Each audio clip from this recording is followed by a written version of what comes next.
Saksakalyan gunarnavasya Vande Guru Sri Charanarvindam.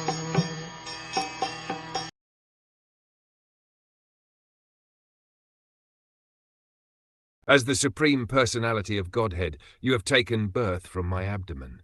O my Lord, how is that possible for the Supreme One, who has in his belly all the cosmic manifestation? The answer is that it is possible, for at the end of the millennium, you lie down on a leaf of a banyan tree, and just like a small baby, you lick the toe of your lotus foot. At the time of dissolution, the Lord sometimes appears as a small baby lying on a leaf of a banyan tree, floating on the devastating water. Therefore, Devhuti suggests, your lying down within the abdomen of a common woman like me is not so astonishing.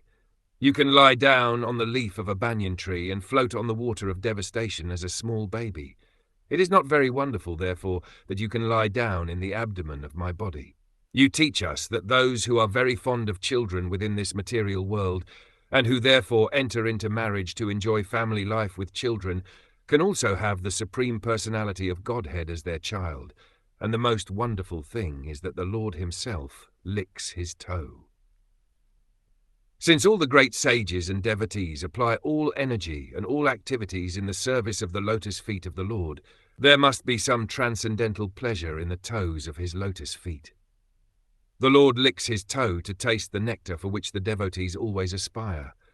Sometimes the Supreme Personality of Godhead himself wonders how much transcendental pleasure is within himself, and in order to taste his own potency, he sometimes takes the position of tasting himself. Lord Caitanya is Krishna himself, but he appears as a devotee to taste the sweetness of the transcendental mellow in himself, which is tasted by Srimati Radharani, the greatest of all devotees.